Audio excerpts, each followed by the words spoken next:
আমাদের বিশাল জনসভা দেখে সেদিন পুলিশ বা ছাত্রলীগ কেউই হামলা করার সাহস পায়নি। সহিংসতার দিকে ঠেলে দেয় স্বৈরাচারী শেখ হাসিনা সরকার।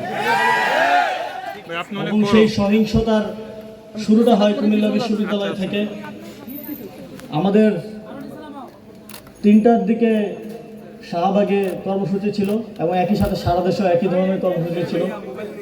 আমরা যখন লাইব্রেরির সামনে জড়ো হতে যাই তখনই আমাদের কাছে খবর আসে যে কুমিল্লা বিশ্ববিদ্যালয়ে ছাত্রদের উপর হামলা হয়েছে। সেই খবর ঢাকা বিশ্ববিদ্যালয়ে সহ যারা সেদিন কেন্দ্রীয় প্রোগ্রামে উপস্থিত হতে এসেছিল তাদেরকে একটু বিচলিত কিংবা শঙ্কিত করেনি, বরং তারা আরও ক্ষোভে ফুঁসে উঠেছিল এবং সব আরও বেশি সংখ্যায় হল থেকে লাইব্রেরি থেকে মিছিল নিয়ে এসে যুক্ত হয়েছিল।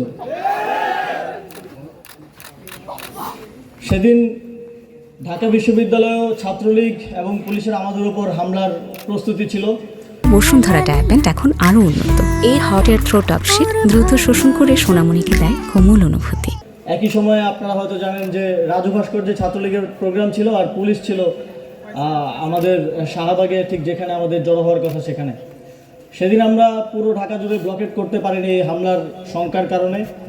এবং আপনারা দেখেছেন জগন্নাথ বিশ্ববিদ্যালয় থেকে মিছিল নিয়ে এসে, সায়েন্স ল্যাব থেকে ঢাকা কলেজের শিক্ষার্থীরা মিছিল নিয়ে এসে আমাদের সাথে যুক্ত হয় এবং আমাদের বিশাল জনসভা দেখে সেদিন পুলিশ বা ছাত্রলীগ কেউই হামলা করার সাহস পায়নি। তারপর আমরা যখন আমাদের কর্মসূচি শেষ করি তখন আমরা শুনতে পাই যে কুমিল্লা বিশ্ববিদ্যালয়ের শিক্ষার্থীরা রুখে দাঁড়িয়েছে এবং আপনারা প্রতিরোধ গড়ে তুলে সেদিনের ব্লকেট কর্মসূচি শুধু সফলই করেননি, রাত 11টা পর্যন্ত ঢাকা চট্টগ্রাম মহাসড়ক অবরোধ করে রেখেছিলেন। আপনাদের সেই সাহসিকতা এবং সেই প্রতিরোধ সারা বাংলাদেশে কোটা সংস্কার আন্দোলনকারীদের মধ্যে এক আশা এবং আরও সাহস নিয়ে আন্দোলনে ঝাঁপিয়ে পড়ার সাহস সঞ্চার করে। এবং পরবর্তী দিন থেকে আমরা যে একটা কথা বলতাম সবসময় যে বাধা দিলে বাঁধবে লড়াই, এই কথার সত্যতা আপনারা প্রমাণ করে দিয়েছেন।